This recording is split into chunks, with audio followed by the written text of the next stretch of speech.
Being comfortable in the studio is very important to creating quality. Why am I saying this? I have no idea. All right, welcome back to Crew Chat. It is definitely summer now.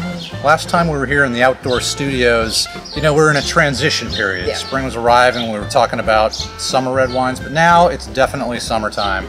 Not too hot yet. No, but getting there. Yeah, or else we would be back inside, you know, where it's nice or in and the cool. pool. Yeah, exactly. So as you can see, today we're talking about Rosé.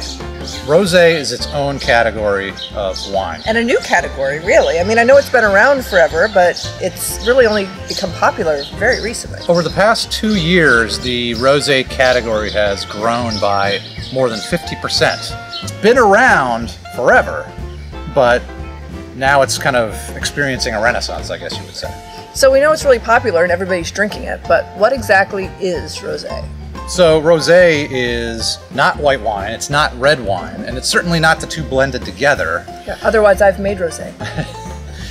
And I'm sure it was fabulous. Red wine is red because the grape skins are in contact with the juice and during the fermentation process. And the grape skins are where all the color comes from. Rosé is the same thing, except instead of keeping the skins in contact with the juice for weeks or months, it's only done for maybe a day or two. So what does that add to the wine itself? Some of the flavor, obviously the color.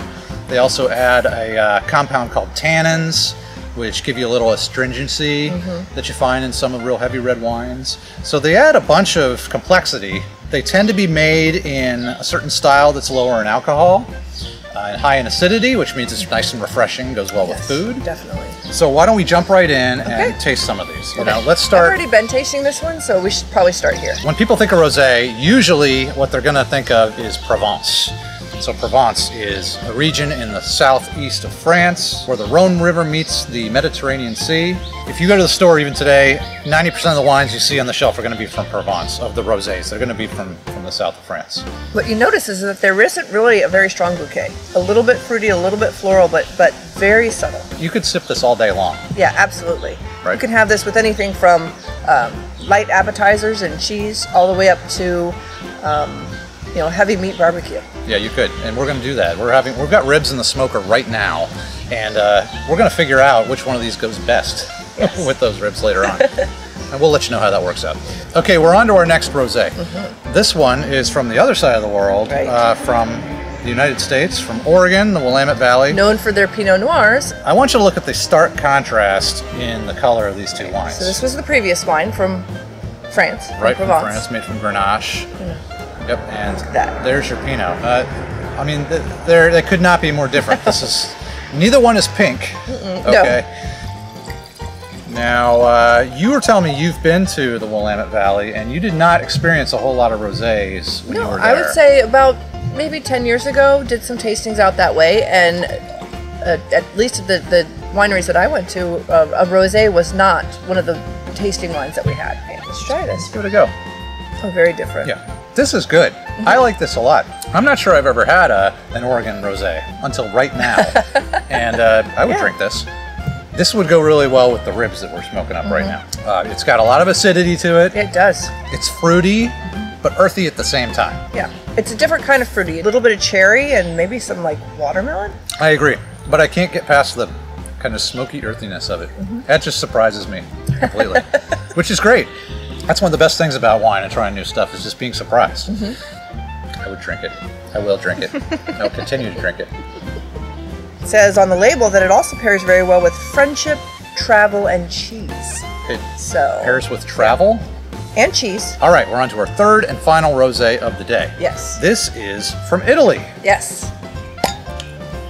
There we go. This is made from Sangiovese. Very popular. It's grown all over Italy. Of course, they make rosé out of it. This is made in Marche, which is on the eastern coast of Italy on the Adriatic Sea. I mean, it's more like the Pinot from Willamette, but it's a little darker, like the Pinot. Yeah, but still darker. But so darker still. The two. I mean, we're at the edge of a red wine on this one, I think, and I'm wondering if it's going to taste like that. Well, let's give it a go. Even with the first wine, which had a very delicate bouquet, very subtle one, the acidity is just right up front. This is the most acidic of the three by far. That is quite jammy. That needs to be much more chilled. Yeah, it's just not very good. Like, even within a few degrees of temperature, the taste rapidly evolves, and sometimes not for the better. Bring them back out. Okay. So we've got the Bandol from Provence, the French wine made from Granache.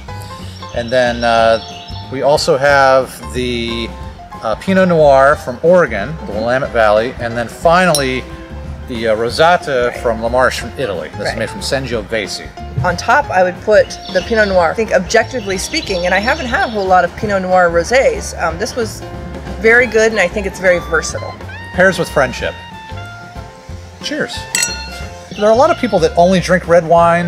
Right. Rosé is a great thing you can get into that's going to have the same kind of complexity as a red wine, but give you that light, low alcohol experience. Like you said, we're making ribs later, and this is going to go great with it. Absolutely is. I can't wait. I'm excited. So this is good.